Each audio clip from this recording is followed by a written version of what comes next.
काय करते मम्मी एवढ्या रात्री आज तू? काय लाया तुला काय दिसते? चिवडा करते आज तू? किती मोठं घामेल आज घामेल तर डायरेक्ट. तुम्हाला आवडतं ना स्कूलमधून आल्या खायला? हा आता ही दुसरी बारी चिवड्याची आणि आता हा दिवाळीचा लास्ट चिवडा आहे. परत नाही होय आम्हाला. त्याच्यानंतर चिवडा मागायचा नाही. हा अजून बघ सांगते चिवडा करत बसते दिवसभर. आमची मम्मी तर वैतागली आता चिवडा करून करून. मुलांना तर त्यांच्या आवडीचा चिवडा आज भेटणार आहे, पण त्यासाठी आधी त्यांना शाळेत जावं लागेल. तर मॅडमला फुलं जाताना त्यांना स्कूलमध्ये घेऊन जायचे असतात आणि रोज अशी मुलं फुलं घेऊन जातात कळ्या असल्या तरी. आणि शाळा तर आमच्या शेजारी आहे त्यामुळं आमच्या आधी तर दुसरेच मुलं आमची फुलं घेऊन गेलेले असतात, तरी गुड्डूला घेऊन जायचे असतातच. आणि आज मी डाळ पालक बनवला होता आणि भात दुपारी. त्यानंतर आज मी खूप दिवसांनी क्लासलाही आले होते, तर चेक करत होते वजन किती वाढलं आहे ते. आणि चांगलंच दिवाळी खाल्ल्यानंतर वजनही वाढलेलं होतं.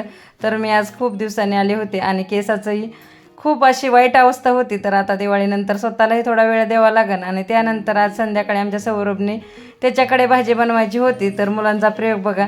तरीही त्याने खूप छान अशी भाजी बनवली होती अंड्याची. आणि पसारा तर खूप केला होता, पण त्याने ते भाजी बघून मलाही पसारा आवरून घेतला मी. आणि त्यानंतर आता गुड्डू तर ड्रॅगन फ्रूटचे पंख मोजत होता का काय माहीत कळत नाही, त्याचा खेळ चालू होता. आणि सौरभने आज आमच्या भाजी बनवली आणि मी भाकरी. त्यानंतर मला चिवडा बनवायचा होता, तर आपण चिवड्याचा व्हिडिओ आधीच यूट्यूबला टाकला आहे.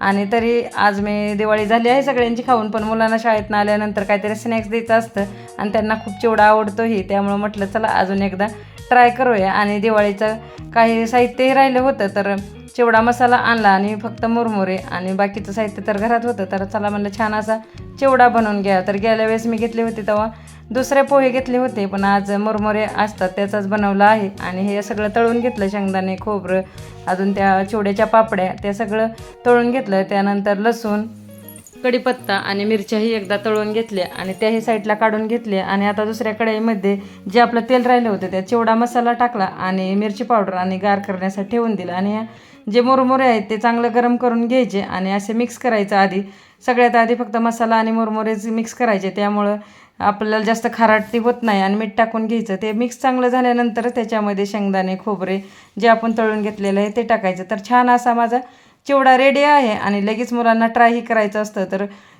तुम्हाला जर पूर्ण व्हिडिओ पाहायचा असला चिवड्याचा तर दिवाळी तर झाली आहे, पण बनवायचा असेल तर टाकलेला आहे मग तो पूर्ण व्हिडिओ. आणि आता सगळ्यांनी ट्राय केला. तर तुम्हाला कसा वाटला माझा आजचा व्हिडिओ नक्कीच सांगा. आवडल्यास नक्कीच लाईक शेअर आणि